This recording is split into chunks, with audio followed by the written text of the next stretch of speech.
కృష్ణా కరకట్టపై అక్రమ కట్టడాలకు అడ్డుకట్ట వేయటం ఎలా? కేంద్ర రాష్ట్రాల్లో అధికారంలో ఉన్న పార్టీలతో పాటు మిగతా పార్టీలోని నేతలు బడాబాబులకు అక్రమ నిర్మాణాల్లో భాగస్వామ్యం ఉంది. దీంతో చర్యలు తీసుకోవడంపై అధికారులు మీనమేషాలు లెక్కిస్తున్నారు. పెద్దోళ్లతో ఇబ్బందులు రాకుండా ఈ కట్టడాన్ని కూల్చివేయడాన్ని లేదా స్వాధీనం చేసుకోవడానికి అందుబాటులో ఉన్న మార్గాల్ని అన్వేషిస్తున్నారు అధికారులు.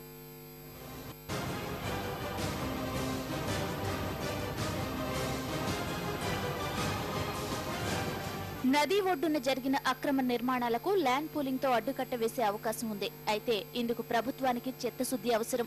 రాజకీయ ఒత్తిళ్లు, తెరచాటు ప్రయత్నాలు, లోపాయికారి ఒప్పందాల లాంటి ఇబ్బందులను తట్టుకుంటే ల్యాండ్ పూలింగ్ విధానంతో ఇక్కడ ఉన్న సమస్త వ్యవస్థను ప్రభుత్వం అధీనపరచుకోవచ్చు.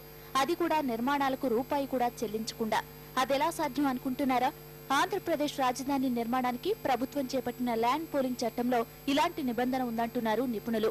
ల్యాండ్ పూలింగ్ పేరుతో పేద రైతుల భూములు తీసుకుంటున్న ప్రభుత్వం అదే చట్టం కింద కృష్ణా కరకట్ట మీద అక్రమ నిర్మాణాలను ఎందుకు స్వాధీనం చేసుకోదనే ప్రశ్నలు వినిపిస్తున్నాయి.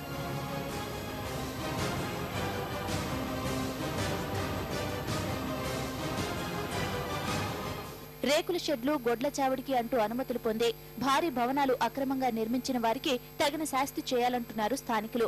ఇష్టం లేకున్నా చట్టాన్ని బూచిగా చూపించి అధికారులు తమ భూములు తీసుకున్నట్లే కోర్ క్యాపిటల్ ఏరియాలో ఉన్న ఈ అక్రమ కట్టడాలను కూడా స్వాధీనం చేసుకోవాలని గుంటూరు జిల్లా రైతులు డిమాండ్ చేస్తున్నారు. కృష్ణా కరకట్ట మీద ఉండవల్లి గ్రామంలో అక్రమ నిర్మాణాలన్నీ సిఆర్డీఏ పరిధిలోకి వస్తాయి. రాజధాని నిర్మాణం కోసం ప్రభుత్వం సేకరించాలని భావిస్తున్న 30,000 ఎకరాల్లో ఈ భూములు కూడా ఉన్నాయి. విదేశాల్లో మాదిరిగా నది ఒడ్డున బ్యూటిఫికేషన్ చేయాలని భావిస్తున్న చోటనే ఈ అక్రమ నిర్మాణాలన్నీ ఉన్నాయి. అక్రమ లేఅవుట్లలో ఎలా వ్యవహరించామో అక్రమ కట్టడాల విషయంలోనూ అదే రీతిలో చర్యలు తీసుకుంటామంటున్నారు ఏపీ మున్సిపల్ శాఖ మంత్రి నారాయణ. మొన్న యాక్చువల్ గా లేఅవుట్స్ లో ఎవరిది అనేది ఏ పార్టీ ఎవరిది అనేది చూడలేదు. ప్రజలకు అవుతుంది, రైతులకు ఇబ్బంది అవుతుంది, దానికి తీసుకున్నాం. అదే ఇక్కడ కూడా ఏంటంటే ఎవరైనా కానీ ప్రభుత్వము రూల్స్ రెగ్యులేషన్స్కి ఎవరు కూడా ఇది కాదు, దాని ప్రకారం తీసుకున్నాం. ల్యాండ్ పూలింగ్ విధానంలో ఇప్పుడు ఇక్కడ ఉన్న పట్టా భూములు సేకరించవచ్చు. అనుమతి లేని నిర్మాణాలకు ప్రభుత్వం పైసా కూడా చెల్లించాల్సిన అవసరం ఉండదు.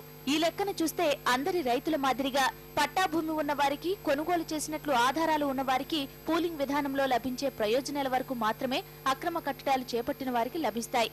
ఇప్పటికే ఇక్కడ భారీ భవనాలు ఉన్నాయి. వీటిని ప్రభుత్వ కార్యాలయాలుగా, అతిథి గృహాలుగా వాడుకోవచ్చని ప్రతిపక్ష పార్టీలు చెబుతున్నాయి. ఈ విషయంలో అక్రమ నిర్మాణాల యజమానులు కోర్టులకు వెళ్లినా నదీ తీర ప్రాంత పరిరక్షణ చట్టం కింద ప్రభుత్వానికే ఈ భవనాలపై అధికారం దక్కుతుంది.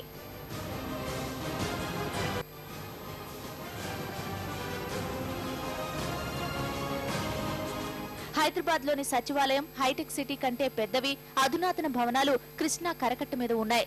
ల్యాండ్ పూలింగ్ ద్వారా వీటిని ప్రభుత్వం స్వాధీనం చేసుకుంటే రాజధాని నిర్మాణానికి ప్రభుత్వం చేయాలని భావిస్తున్న ఖర్చు సగానికి పైగా తగ్గే అవకాశం ఉంది.